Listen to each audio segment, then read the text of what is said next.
हमारा स्वार्थ सिद्ध न हो तो हम भगवान को मानने से इनकार कर देते हैं। और कई बार तो आश्चर्य होता है, लोग कहते हैं महाराज हम भगवान को मानते ही नहीं है। अब क्या भगवान तुम्हारे मानने न मानने का मोहताज है? कोई कह दे मैं मेरे बाप को नहीं मानता, तो क्या उसके कहने से बाप विद्यमान रहेगा? परमात्मा है सो तो है।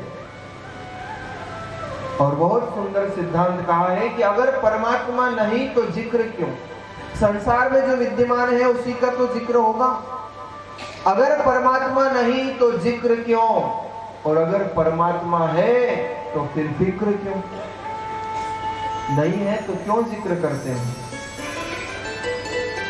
लेकिन यही संसार की स्थिति है। एक छोटे से बालक ने, देखना आप अक्सर जब परीक्षा के दिन आते हैं ना, तो बच्चों को बोलना नहीं पड़ता है कि मंदिर जाना, कि रामद्वारे जाना, कि धर्मस्थान जाना। घर से लेकर स्कूल तक जितने मंदिर है, अपने आप कहीं अगरबत्ती, कहीं धूप, कहीं प्रसाद, बिना कहे एक बालक ने हनुमान जी की आराधना की और आराधना करके और कहा प्रभु हनुमान जी महाराज पार लगा देना, परीक्षा आ गई है, मैं पास हो जाऊंगा, जैसी कृपा कर देना, 11.25 रुपए का प्रसाद चढ़ाऊंगा।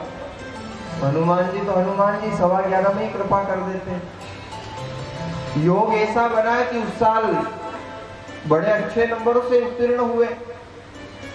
अब तो चिंता की बात ही क्या थी, अगले साल पूरे वर्ष पढ़ाई नहीं की और आखिरी में लगी 4 अगरबत्ती हनुमान जी महाराज के और कहा हनुमान जी ध्यान रखना थोड़ा, परीक्षा आ गई।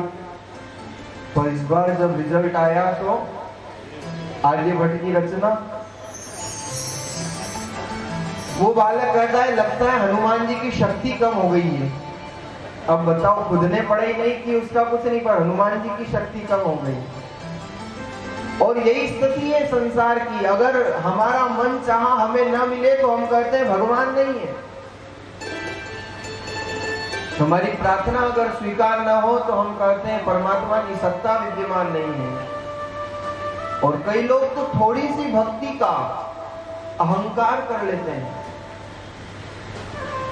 वो तैरते तैरते भी डूब गए, जिनको खुद पर अभिमान था, और वो डूबते डूबते भी तर गए जिन पर तू मेहरबान था, जिन पर तू मेहरबान था।